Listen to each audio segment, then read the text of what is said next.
Hello dear students, welcome to online classes. The topic that we are going to take up today is the use of poetic devices or literary devices in the poem My Mother at 66.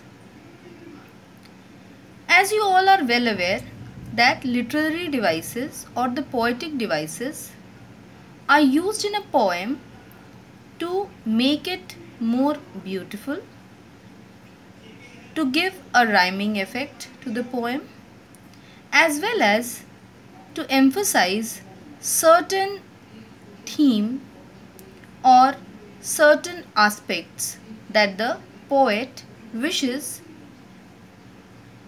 his or her readers to learn or understand by the reading of the poem. The first literary device that we are going to take up is simile. As you all know, simile is a figure of speech which shows direct comparison between two things.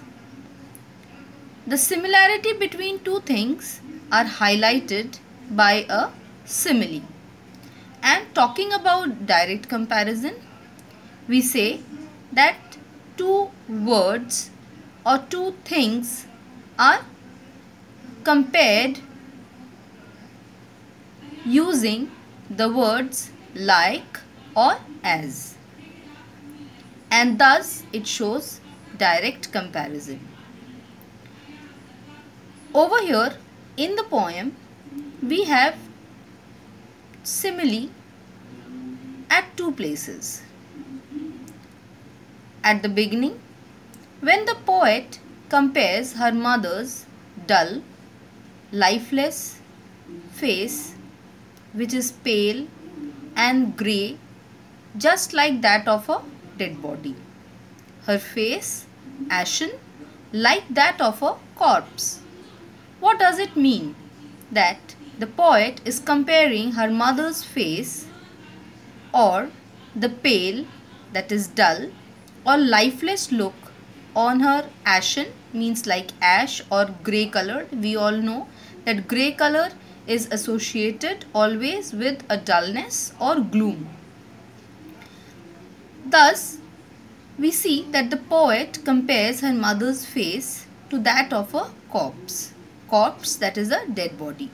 And she makes a direct comparison over here, saying that her mother's face was ashen like that of a corpse. So, mother's face is compared to a corpse directly, and therefore it is called simile. At another point in the poem, the poet compares her mother as a late winter's moon. Late winter's moon means like the moon as it is during winters, when it is again not so bright. It is shrouded by fog and clouds and is again dull and has lost all its vibrance, just like the poet's mother, who has had lost all the vibrance and life on her face and seemed to be dull, as she was aged and perhaps she was not keeping well. And that is why the poet's fear that her mother would no more be alive haunts her, and she gets afraid, she is pained and disheartened, and she wants to put that thought away, but that never leaves her.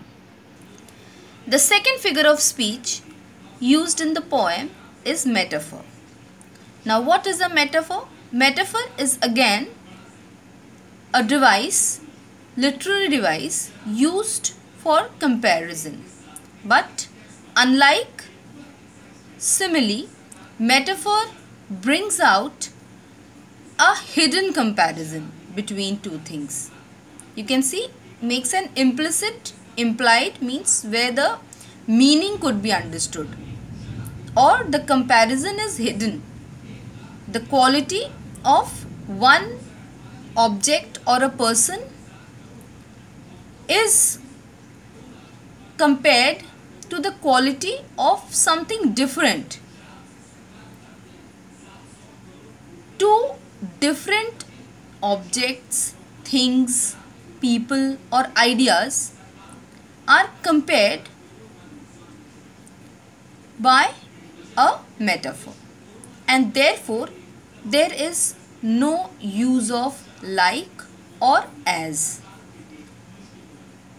Let's understand it by an example. If we say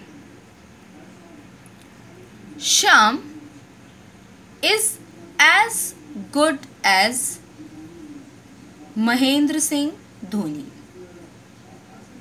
What do we say? Shyam is as good as Mahendra Singh Dhoni, which means that Shyam's quality as a fielder is compared to Mahendra Singh Dhoni's quality as a fielder, and both of them are directly compared to each other as good as. So we can see both Shyam and Dhoni are compared using the word as. At the same time, if I say Shyam is the Mahendra Singh Dhoni of our school cricket team, over here we do not make a direct comparison, but we mean that Shyam is the wicket keeper, or Shyam is the all-rounder of our school cricket team. I hope you have been able to understand. Let's have a look at the example in the poem. The poet compares the merry children with water and says that when the poet's car moves forward, the poet could see the children spilling out of their homes. Why? Because the children are full of energy and vibrance, and they seem to be rushing and running out of their homes just like in an uncontrolled manner, just like a glass of water gets spilled by mistake. So the spilling quality of water and the lively, enthusiastic and energetic children are compared so as to bring out a picture of liveliness, youth, vibrance and energy. And this is metaphor. The next figure of speech used in the poem is personification.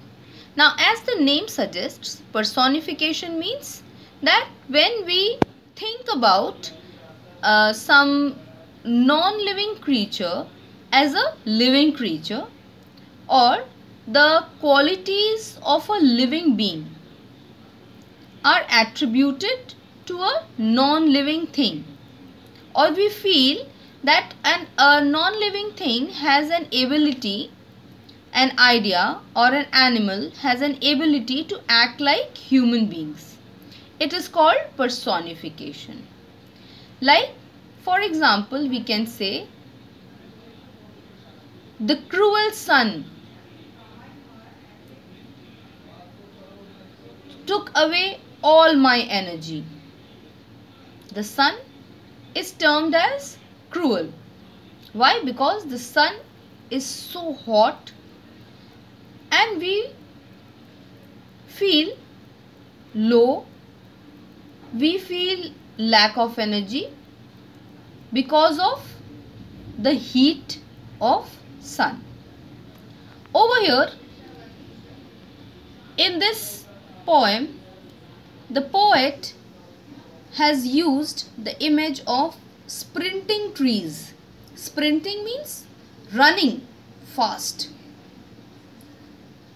So the trees seem to be running fast, full of life. just like a human being who is full of energy and seems to be running away. And thus the trees are personified, and this is called personification. Another figure of speech used in the poem is anaphora. What is it? It is the repetition of a word or phrase, or we can say which is specifically used in the or repeated in the first part of the sentence is called anaphora. This, you can say, is used in order to emphasize on some theme or some idea that the poet wishes to let his or her readers perceive from the poem. This also gives a lyrical or a musical effect. Like in the poem, the word smile has been repeated at the end when the poet bids goodbye to her mother and puts on a smile in order to enthuse energy, liveliness and motivation into her mother and leave her on a positive note that she would soon meet her. So this repetition in the first part of the sentence is called anaphora. Another important literary device, which is again repetition, but repetition of the consonant sound in a phrase or a line of a poem, is called alliteration. Again, alliteration gives a musical or a lyrical effect to the poem. Here, in one sentence, when the poet says my mother, we can see that the alphabet M, which is a consonant sound, is repeated, the first alphabet of a word and the consonant alphabet. In the second example, we can say that thought, T is repeated, and in the last one, I said was see you soon, S is repeated. You can even say that the example that we had seen in assonance, smile, smile and smile, the alphabet S or the consonant sound S was repeated, and it is called alliteration. So children,